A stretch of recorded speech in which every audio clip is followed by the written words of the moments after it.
Hi everyone, it's the second part of this beautiful and dull car. I did some brain cracking overnight, couldn't sleep, so I made a small list of things I know by heart that needs to be taken care of, or at least get inspected. So I made this cute little list. I hope you guys can read it.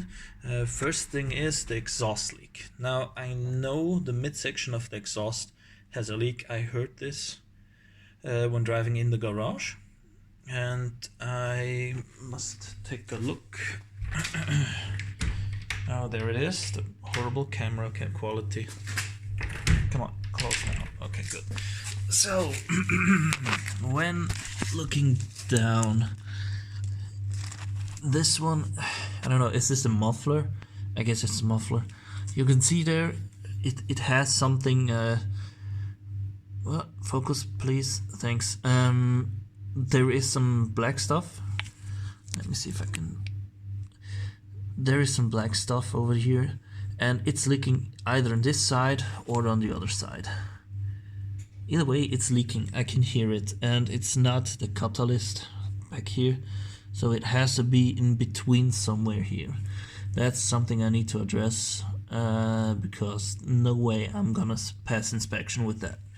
So that would be the first part. And of course, point 2 is full inspection. Since we don't know what inspection really has been made, or let's say I was too lazy to check on it, and the parts for this aren't that expensive compared what you get for it. And we also know from the last video that an inspection would have been due in May 2019. So my assumption is there's quite some stuff to do, or let's say spark plugs and stuff like that. It isn't that expensive. Okay, so the second thing is also from the first video we saw that or at least I smelled that the oil was quite burned, and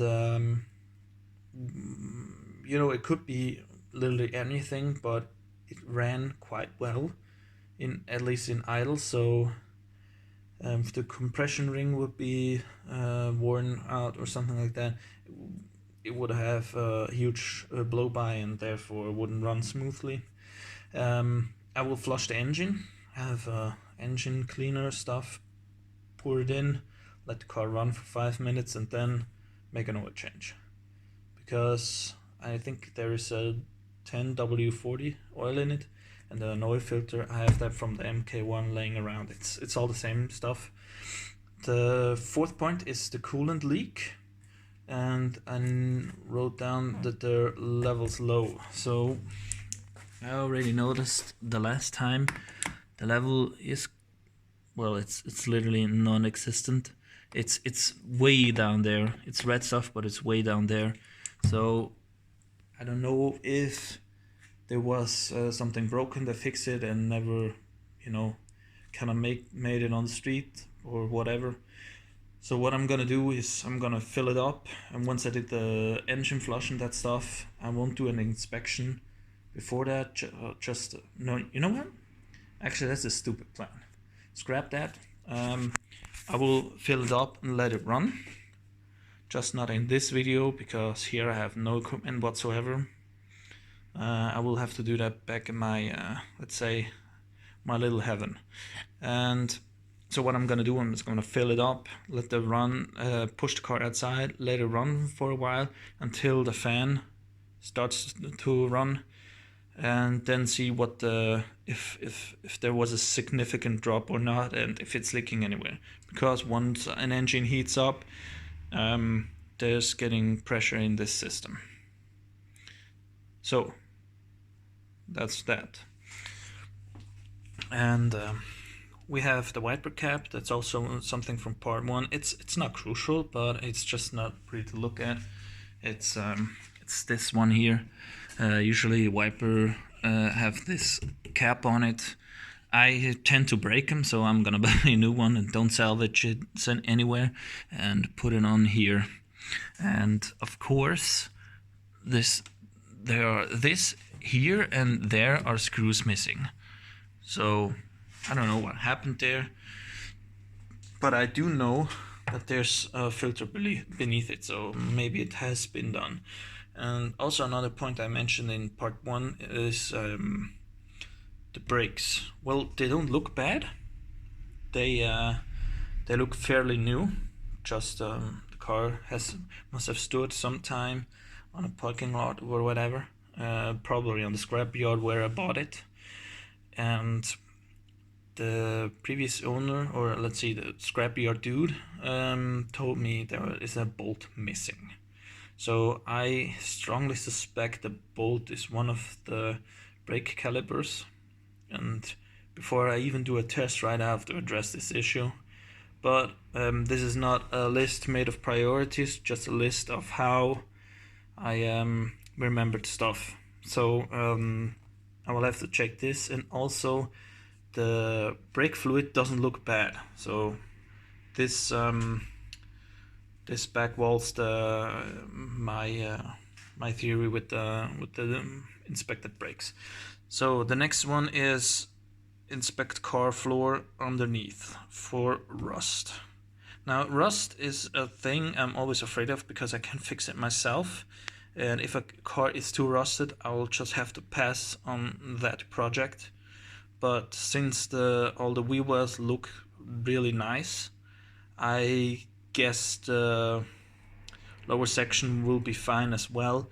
But there are a few points like near to the rear exhaust part, or the frame rails, and the spring seats on the rear axle. That's something I'll have to look into. Of course, I could lay myself in this extraordinary dirty floor, but I don't feel like to. So I'm gonna ask a befriended mechanic of mine if I can use his car lift and lift the car up and have a close look. I'm not sure if I will be permitted to record for you guys, but I'll see if I can drop in some videos of somewhere else. Maybe when I brought the car back to my little heaven. We'll see. Then we'll need the front part. It has rust. Well, it's not as tragic as one would expect, but it starts getting crispy down here. It's this part. Maybe you can see it. Yeah, right here. This stuff. And if I push around on it, I don't think you guys can hear, but it starts to make funny noises. I don't think it's rusted all the way through, but in this case it might be. So it goes on over here. You can see it has already the same wear and tear. That's a known problem, but I'll just ignore it. Yeah, that might be nice.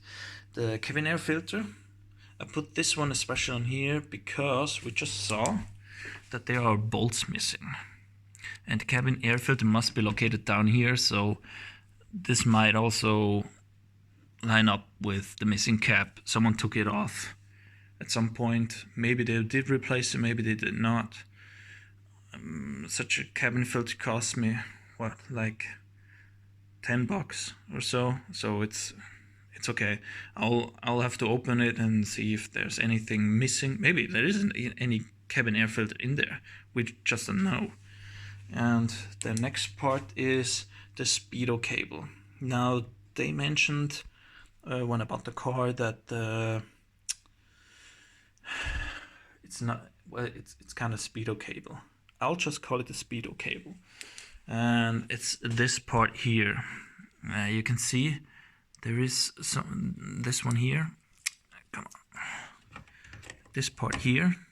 It has a mechanical drive. And it goes to, where did it go? I need to remember. Oh yeah, see that white thing down there? Like, if I can circle it in, maybe? Yeah, it belongs to there. and I think the speedo doesn't work because of this, because also the ECU takes its signal over this. So that might be a thing. I'll have to look this up. They cost me about $20, so that's okay.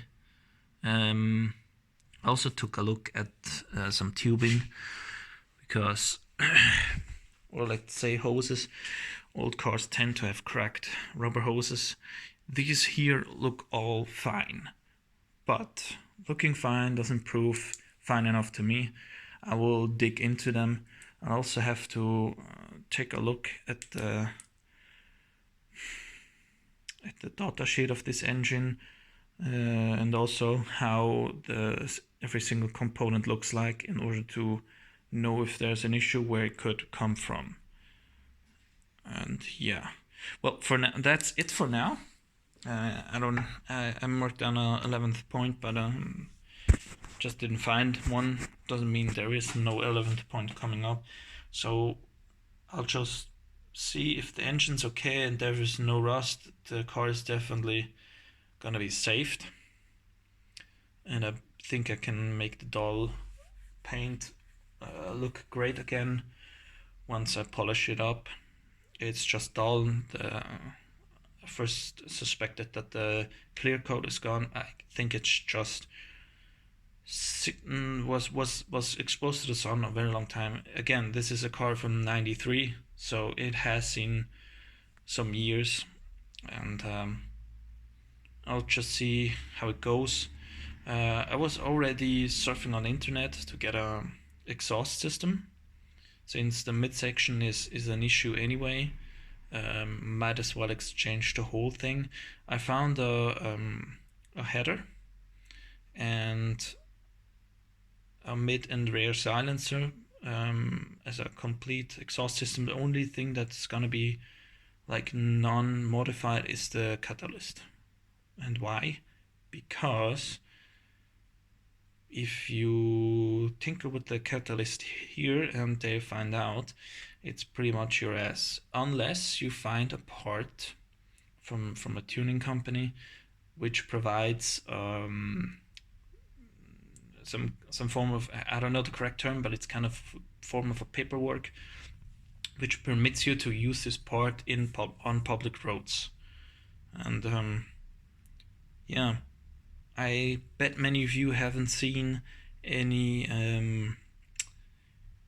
Swiss pink slips for the car, so I will give you a quick look in there. I'll just have to blank out the previous address of the address of the previous owner, because I don't think it's fair to display it freely on the internet. So yeah, part 3, I will have to look into it next week. There might be a totally different car coming up, and I will try to start to do some light search on the car and see if everything works properly. Have the have the car idling properly and stuff like that. And so stay tuned, and we'll see each other soon. Bye bye.